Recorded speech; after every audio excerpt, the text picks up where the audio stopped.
بہت ساری تفصیلات قرآن میں حدیث میں آخرت کے تعلق سے ہمیں بتایا گیا ہے. تو اسی لیے یہ دو باتیں اللہ کے نبی صلی اللہ علیہ وسلم زیادہ تر بتاتے ہیں. قرآن میں بھی کئی جگہ اسی طرح سے صرف جو نا آخرت کا اور اللہ پر ایمان کا تذکرہ ہم کو ملتا ہے. تو وہ اسی لیے کہ آدمی واقعی اگر صحیح معنوں میں اللہ پر جیسے ایمان رکھنا چاہیے اور اللہ تعالیٰ کو جیسے پہچاننا چاہیے, تھوڑی دیر کے لیے اگر آدمی سمجھ لے کہ بھئی میں جس اللہ کا بندہ ہوں, میرا اللہ وہ ہے جو میری ایک ایک حرکت سے واقف ہے, دن کے اجالے میں کرتا ہوں کہ رات کے اندھیرے میں کچھ کرتا ہوں, اکیلے میں کرتا ہوں یا کہیں بھی بالکل کھلے عام کروں, ساری حرکتوں سے اللہ تعالیٰ واقف ہے, اللہ تعالیٰ کی ذات وہ ہے.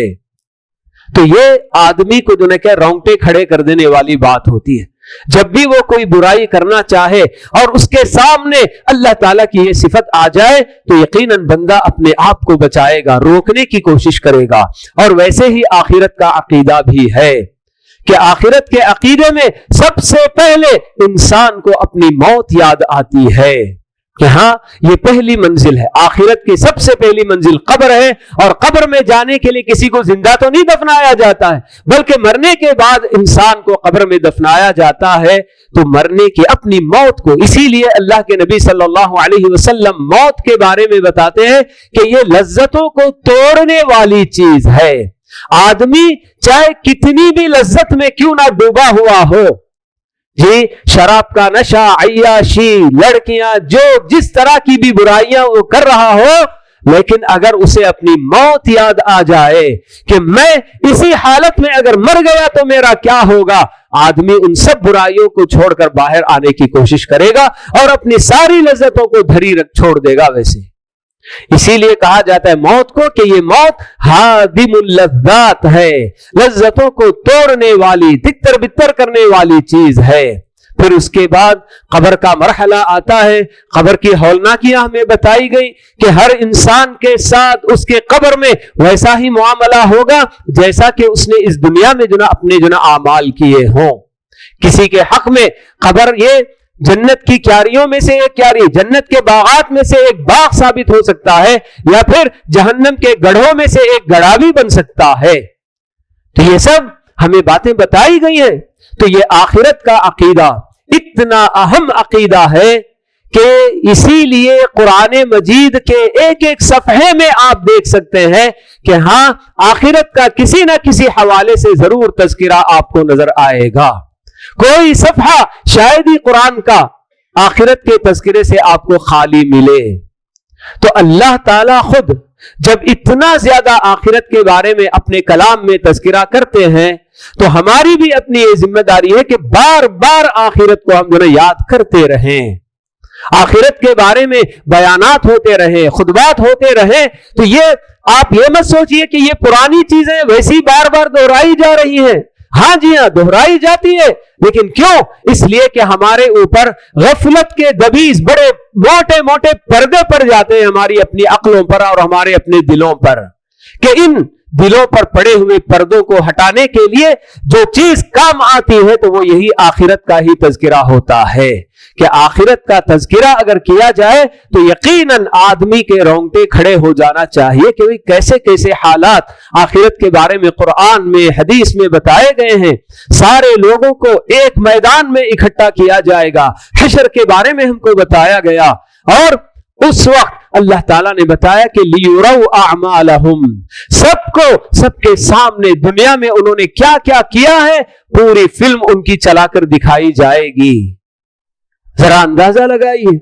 کہ صرف ایسے بالکل کہ میں وہ غلطیاں کر رہا ہوں جس سے میرے ماں باپ بھی واقف نہیں, میری بیوی, میرے بچے, میرے بھائی بہن, کوئی بھی اس کو جانتا نہیں, بس میں کر رہا ہوں برائی. لیکن اللہ نے اگر چاہا میری ان برائیوں پر سے پردہ اٹھانا تو اس دنیا میں بھی اٹھا سکتا ہے اور مجھے رسوا بھی کر سکتا ہے. اور اگر اللہ نے چاہا تو آخرت میں بالکل ایسے موقع پر جبکہ سارے لوگ بالکل وہاں موجود ہوں گے، ہمارے اپنے پرانے بھی نئے بھی اور پتہ نہیں کتنے ساری پوری آدم علیہ السلام سے لے کر اس دن بالکل قیامت کی صبح تک جو بھی انسان ہوں گے سب اس میدان میں جمع ہوں گے۔ ایسے موقع پر اگر اللہ تعالیٰ نے میری اپنی کتاب زندگی کا ایک ایک ورق الٹ الٹ کر سارے لوگوں کے سامنے دکھا دیا کہ تو بندہ دنیا میں کیا کیا کرتا رہا، دیکھو لوگوں کہ اس بندے کے بارے میں کہ تم اس بندے کو کیا سمجھ رہے تھے اور یہ کیا کرتا رہا ہے اپنی زندگی میں،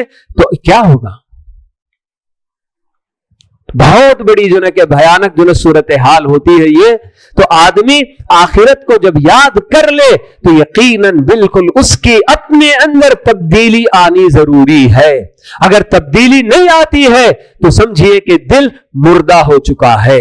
اگر دل میں ذرا سی بھی زندگی باقی ہو اور آخرت کے بارے میں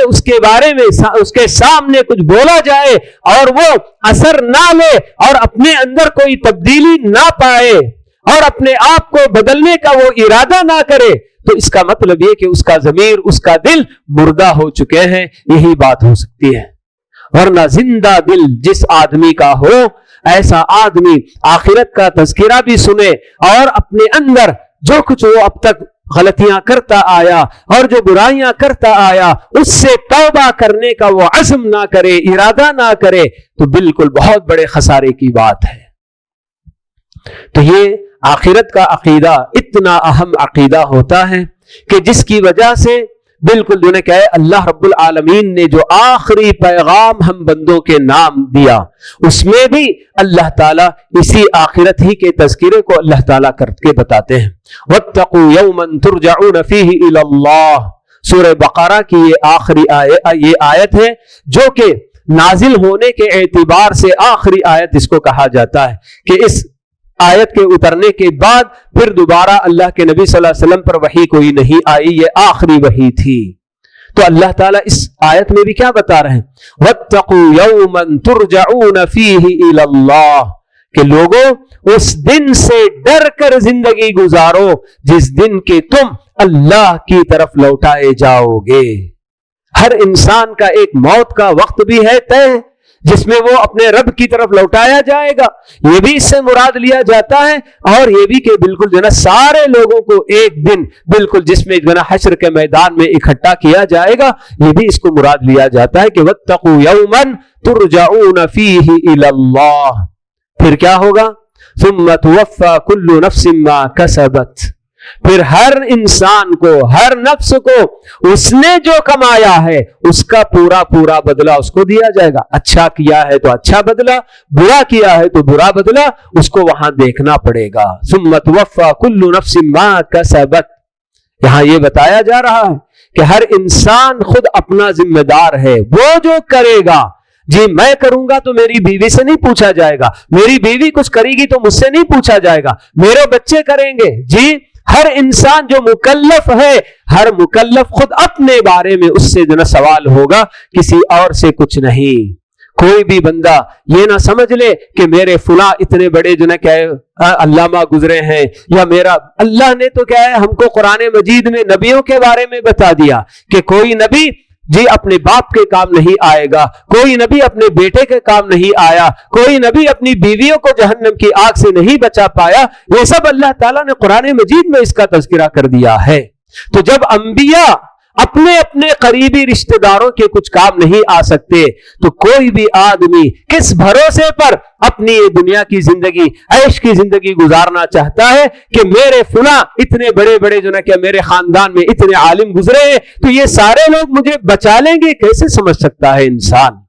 نہیں، ہر آدمی کی اپنی ذمہ داری ہے، وہ جو کیا اس کے متعلق ہی اس سے پوچھا جائے گا۔ کسی اور نے نیکیاں کی تو اس کے کھاتے میں وہ نیکیاں لکھی جائیں گی، آپ کے کھاتے میں کچھ نہیں آئے گا۔ کسی اور نے برائیاں کی ہیں تو بس اس کے کھاتے میں لکھی جائیں گی، آپ کے کھاتے میں برائی نہیں لکھی جائے گی۔ تو الغرض یہ اللہ تعالی ہمیں آخری پیغام میں بھی یہی جنت ہم کو جنت کے یاد دہانی کرا رہا ہے کہ وَاتَّقُوا يَوْمًا تُرْجَعُونَ فِيهِ إِلَى اللَّهِ، ثم توفى كل نفس ما كسبت وهم لا يظلمون. کسی پر کوئی بھی ظلم نہیں کیا جائے گا. رتی برابر بھی کسی نے نیکی کی تو اس کے اپنے جو ہے کیا ہے کہ کھاتے میں لکھنے کی بجائے کسی اور کے کھاتے میں لکھا جائے, ایسا نہیں ہو سکتا ہے. کسی اور نے برائی کی تو کسی اور کے کھاتے میں لکھا جائے, بالکل نہیں ہو سکتا ہے. یہ اللہ رب العالمین کا جو نظام ہے, اس نظام کے اندر ذرا برابر بھی کوئی کوتاہی, کوئی کمی بالکل نہیں ہوتی ہے. تو یہ آج دنیا میں کتنے مجرم ہیں جو اپنی جگہ پر جرم کر کے بڑے دھڑلے سے جو ہے کیا ہے گھومتے پھرتے بھی ہیں, اور یہ سمجھتے ہیں کہ اگر ہمیں پکڑا بھی گیا تو ہم رشوتیں دے دیں گے, فلاں کو دیں گے, فلاں کو دیں گے, اور ہمارے خلاف یہ مقدمہ لڑنے کے لیے ہم وکیل کو مقرر کریں گے. جی یہ سب اس دنیا کی بات ہے, لیکن اللہ رب العالمین کی عدالت جب قائم ہوگی تو وہاں کون سا وکیل ہمیں آ کر ہمارے اپنے گناہوں کی مقدمہ لڑ کر ہمیں جو نا جہنم کی آگ سے بچانے والا کوئی ہو سکتا ہے کیا؟ وہ اللہ رب العالمین کی عدالت ہے کہ جہاں ہر وکیل, ہر جج اپنی اپنی جگہ پر کانپ رہے ہوں گے. کسی کو مجال نہیں کہ کسی اور کے بارے میں کچھ کہیں یا کچھ کریں. ملک ہر کسی کو نفسا نفسی کا عالم جو بتایا گیا کہ ایسے بالکل کہ ایک دوسرے کی کوئی فکر نہیں کرے گا. ماں بچے کی نہیں کرے گی, باپ بیٹے کی نہیں کرے گا, بھائی بھائی کی نہیں, بیوی شوہر کی نہیں, شوہر بیوی کی نہیں, کسی کی کوئی فکر نہیں کرے گا. یوم یفر المرء من اخیہ وامہ وابیہ وصاحبتہ وبنیہ, یہی اللہ تعالیٰ بتاتے ہیں کہ وہ ایسا دن ہوگا کہ جب ہر بندہ اپنے بھائی سے دور بھاگے گا, ماں باپ سے دور, اور بیوی سے, بچوں سے, سب سے بالکل جو ہے دور بھاگے گا, بس چاہے گا کہ میری نجات ہو جائے. تو ایسا دن آنے والا ہے, اور یہ اللہ تعالیٰ بتاتے ہیں کہ لوگ اس کو بہت دور سمجھتے ہیں جبکہ ہم اسے قریب سمجھ رہے ہیں. اور اللہ کے نبی صلی اللہ علیہ وسلم نے بھی ہمیں بتا دیا کہ بعثت انا والساعۃ کہاتین, بلکہ آپ نے 2 انگلیوں کے اشارے سے بتایا کہ میری بعثت قیامت کے بالکل قریب جو نہ ہوئی ہے. یعنی ان 2 انگلیوں میں اوپر کے حصے میں جتنا فاصلہ ہے دنیا کی پوری مدت گویا اتنی ہو گئی, اور بس تھوڑی سی مدت اور باقی ہے اور قیامت قائم ہونے والی ہے. یہ آپ نے بتا دیا تھا. تو یہ اس قدر قیامت پر یا آخرت پر ہمارا اپنا ایمان جیسے مضبوط ہونا چاہیے ویسا نہیں ہوتا ہے. تو اسی لیے ہم ہماری اپنی دنیا کی زندگی میں ہمارے اپنے جو نے کیا خواہشات کے پیچھے بھاگتے ہیں, اور اللہ تعالیٰ نے جو طریقہ زندگی گزارنے کا متعین کیا ہے اسے چھوڑ کر اپنے طور سے طریقہ جو نا اپنا لیا کرتے ہیں. یہی بات اللہ تعالیٰ ہمیں بتاتے ہیں کہ ان الذین یضلون عن سبیل اللہ لہم عذاب شدید, کہ یقیناً وہ لوگ جو اللہ کے راستے کو چھوڑ کر بھٹک جاتے ہیں. ہماری اپنی زندگی گزارنے کے لیے اللہ تعالیٰ نے ہر کام کے لیے ایک مسلمان کو کیسے جو نا کام کرنا چاہیے, کیا کرنا ہے کیا نہیں کرنا ہے, سب اللہ نے بتا دیا ہے. ہماری اپنی زندگی کا کوئی کام ایسا نہیں کہ جس میں ہم یہ کہہ سکتے ہیں کہ اس میں اللہ کی طرف سے ہم کو کوئی ہدایت نہیں ملی, ایسا بالکل نہیں کہہ سکتے. ہر کام کے لیے ہمیں بتایا گیا کہ آپ کو کیسے کیا کھانا ہے, کیا نہیں کھانا ہے, کیا پہننا ہے, کیا نہیں پہننا ہے, سونا جاگنا, اور آپ کے اپنی تجارت کیسی ہونی ہے, آپ کے اپنے معاملات کیسے ہونے ہیں, آپ کے اپنے دنیا کے دوستیاں کس سے ہونی ہے, کس سے نہیں ہونی ہے. کون سا کام ہے جو ہمارا اپنا جو نہیں بتایا گیا کہ یہ جو اسلام سے ہٹ کر ہے. تو اللہ بتاتے ہیں کہ جو لوگ اللہ تعالیٰ کے راستے کو چھوڑ کر بھٹکتے ہیں ان کے لیے بہت ہی سخت عذاب ہے. ان الذین یضلون عن سبیل اللہ لہم عذاب شدید. آخر یہ کیوں؟ بما نسوا یوم الحساب, کیونکہ انہوں نے حساب کے دن کو بھلا دیا, فراموش کر دیا. حساب کا دن آنے والا ہے, اس کو جب آدمی فراموش کر کے زندگی گزارتا ہے تبھی اس کی زندگی میں غلط کام جو ہو سکتے ہیں. ورنہ جو آدمی حساب کے دن کو ہمیشہ یاد رکھتے ہوئے زندگی اگر گزارے گا تو کبھی بالکل جو ہے کیا وہ غلط کام نہیں کرے گا. ہم سمجھتے ہیں دنیا میں ایسے ہی لوگوں کو دیکھتے ہوئے کہ بھئی لوگ ساری دنیا پہن رہی ہے, ہمیں کیا ہے جیسے ہم جو مرضی ہماری ہم پہنتے جائیں گے. ہمارا اپنا چہرہ پوری دنیا کو ہم دیکھ رہے ہیں کہ بالکل جو ہے داڑھی صاف کر کے بالکل شیو کر کے زندگی گزار رہے ہیں, تو ہم بھی سمجھتے ہیں کہ ہاں ہم کو بھی ایسی اجازت ہے, ایک بالکل جو ہے کہ عام کر سکتا ہے انسان. معلوم نہیں ہوتا بندے کو کہ میں اللہ کا بندہ ہوں, اللہ پر ایمان رکھنے والا بندہ ہوں. میرے لیے اللہ تعالیٰ نے لباس کیسا ہونا چاہیے وہ بھی بتایا ہے, میرا اپنا چہرہ کیسا ہونا چاہیے, مردوں کو کیسے ہونا چاہیے, عورتوں کو ان کا اپنا لباس کیسے ہونا ہے, وہ کس سے مل سکتی ہے کس سے نہیں مل سکتی ہے, اللہ تعالیٰ نے ہم کو بتایا, اللہ کے رسول صلی اللہ علیہ وسلم نے ہمیں بتایا. لیکن آج ہم کیا دیکھتے ہیں, بالکل ایسی جو نا عورتیں جو ایسے مردوں سے ہاتھ ملانے کے لیے تیار ہوتی ہیں جو ان کے لیے محرم ہی نہیں ہوتا, کبھی بھی ان سے اس کی شادی نہیں ہو سکتی ہے, ایسے مرد سے ہاتھ ملانے کے لیے آگے بڑھتی ہیں. جی ہمارے اپنے جو محرم رشتہ دار ہوتے ہیں, باپ ہے, بیٹا ہے, بھائی ہے, ماموں ہے, چاچا ہے, دادا, نانا, بلکہ ایسے جو رشتے ہیں بس یہی جو نا, ان سے جو نا کوئی بھی عورت ہاتھ ملا سکتی ہے, مصافحہ کر سکتی ہے. لیکن ہمارے اپنے معاشرے کے اندر پھوپھا سے بھی ہاتھ ملاتے ہیں, خالو سے بھی ہاتھ ملاتے ہیں, چچا کے بیٹے سے بھی, ماموں کے بیٹے سے بھی, پھپھو کے بیٹے سے بھی, سب سے ہاتھ ملانے, حتیٰ کہ اپنے بھونی سے بھی ہاتھ ملانے کے لیے سالیاں جو نے کیا ہے ذرا بھی جو نے سوچتی نہیں ہے. جبکہ اللہ تعالیٰ نے ان سب رشتوں سے پردہ کرنے کا ہم کو حکم دیا ہے, مگر ہماری اپنی شادی بیاہ کے موقع پر آپ دیکھ لیجئے کہ دھڑلنے سے بالکل آگے بڑھ بڑھ کر سب ایک دوسرے سے جنم ملتے کرتے نظر آتے ہیں. آخر یہ کیوں؟ کیونکہ انہیں آخرت ایک چیز آنے والی ہے, میں مرنے والا ہوں والی ہوں, یہ جناب بھول جاتے ہیں, اور اس لیے اللہ رب العالمین کے احکام کی خلاف ورزی کرنے میں بڑے آگے آگے ہوتے ہیں. بہرحال بہت سارے کام جو ہمیں بالکل جو نا کہ آخرت سے غفلت کرنے کے نتیجے میں ہم لوگ جو نا ایسے بالکل جو نا کام کر جاتے ہیں, اور ایسی زندگی ہماری اپنی گزرتی ہے کہ جس میں اللہ تعالیٰ کی اطاعت سے بڑھ کر اللہ تعالیٰ کی نافرمانی ہماری اپنی زندگیوں میں بھری ہوئی نظر آتی ہے.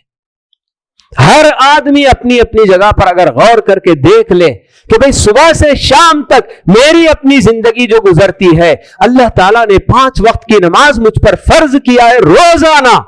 کیا میں 5 وقت کی نمازوں کی پابندی کر رہا ہوں؟ اللہ تعالیٰ نے میرے لیے اور صبح سے شام تک کی میری اپنی زندگی میں کیسے کیسے اٹھنا, رہنا, سہنا, یہ اللہ تعالیٰ کے احکام مجھ کو بتائے گئے ہیں. ایک تو یہ ہے کہ ہم یہ سیکھنا بھی نہیں چاہتے کہ ہمارا اپنا دین, جی جبکہ اللہ کے نبی صلی اللہ علیہ وسلم نے بتایا کہ طلب العلم فریضۃ علی کل مسلم, ہر مسلمان کے اوپر دین سیکھنا لازم ہے, کیونکہ ہر مسلمان کی اپنی ذمہ داری ہے عمل کرنا. ایسا نہیں کہ ایک گھر میں 5 آدمی ہیں تو 2 آدمی دیندار ہیں, وہ عمل کر لیتے ہیں تو باقی اور لوگ عمل نہیں کرے تو چلتا بول کے نہیں کہہ سکتے ہیں. یہ فرض عین ہے, فرض کفایہ نہیں ہے کہ جیسے جنازے کی نماز ایک جماعت نے اگر نماز ادا کر لی تو باقی اور مسلمانوں کو ادا کرنے کی ضرورت نہیں, جیسے کہا گیا ویسا نہیں ہے معاملہ. عمل ہر انسان کو, ہر مسلمان کو اپنا عمل خود کرنا ہے, تو فرض عین ہے دین کے بارے میں جانکاری حاصل کرنا.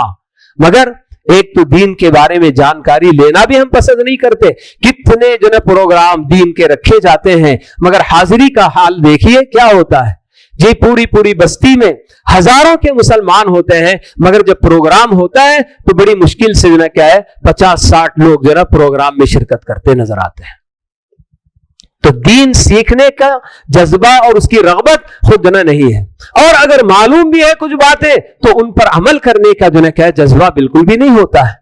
یہ سب صرف اسی وجہ سے کہ آخرت کے بارے میں جیسا ہمارا ایمان اور جیسے عقیدہ ہونا چاہیے ویسا اگر ہو تو میں نے جسے بتایا کہ لازماً ہر بندہ اپنے آپ میں جائزہ لے کر اپنا دیکھے گا کہ مجھ سے کیا کیا کوتاہیاں ہو رہی ہیں, کیا کیا غلطیاں ہو رہی ہیں, اس کو سدھارنے کی ضرور کوشش کرے گا.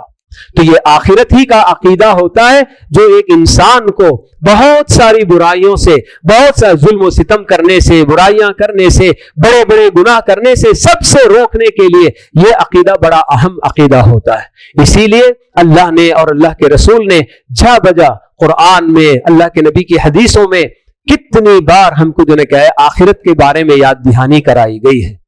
تو یہ عقیدے میں جس قدر غفلت ہوگی, آدمی جتنا اس سے غافل ہوگا سمجھے کہ وہ اتنا ہی دنیا کا بندہ بن کر زندگی گزارے گا, اور اگر آخرت اس کے سامنے ہو اور وہ اس پر صحیح معنوں میں ایمان رکھتا ہو تو اس کے لیے وہ زندگی گزارنے کی کوشش کرے گا، اور اپنی دنیا بھلے سے مجھ کو جو ہے کیا ہے مل بھی رہی ہے، میری اپنی خواہشات اگرچہ کہ پوری نہیں ہو رہی ہیں، پرواہ نہیں کرے گا، کیونکہ اس کے سامنے آخرت ہے، اور وہ یہی چاہے گا کہ بھئی میں لوگوں کو خوش کرنے کے لیے زندگی نہ گزاروں، میں ان سے ملا ان سے نہیں ملا تو یہ چونکہ مجھ سے ملنا ہے میں اس سے مل سکتا ہوں، یہ میرے لیے اللہ نے اجازت دی ہے تو میں مسافہ کیا، اور اس سے مجھے ملنا حرام ہے تو میں مسافہ نہیں کیا، بھلے سے وہ ناراض ہو جائے مگر میرا اللہ خوش ہو گیا تو بس میرے لیے اتنا کافی ہے۔ دنیا والے اگر ناراض بھی ہو جائیں میرے کسی عمل سے تو مجھے اس کی فکر کرنے کی ضرورت نہیں ہے، مجھے اللہ کو ناراض نہ کرنا یہ میرا اپنا جو ہے کیا ہے اولین فریضہ ہونا چاہیے۔ تو اس لیے آخرت کی یاد ہمیشہ تازہ رکھتے ہوئے اگر ہم زندگی گزاریں گے تو ہماری اپنی دنیا کی زندگی بھی اللہ تعالیٰ کی مرضی کے مطابق ہم گزارنے کی کوشش کریں گے۔ تو اللہ تعالیٰ سے دعا ہے کہ اللہ تعالیٰ صحیح معنوں میں ہم مسلمانوں کو صحیح مسلمان بن کر زندگی گزارنے کی، اور خاص کر آخرت کے بارے میں جو عقیدہ ہمیں رکھنا چاہیے، جیسے جو ہے اس کا عقیدہ رکھنا چاہیے ویسا عقیدہ رکھتے ہوئے یہ دنیا کی زندگی گزارنے کی اللہ تعالی ہم سب کو توفیق نصیب فرمائے۔ اقول قولی ھذا واستغفر اللہ لی ولکم ولسائر المسلمین من کل ذنب فاستغفروہ انہ ھو الغفور الرحیم۔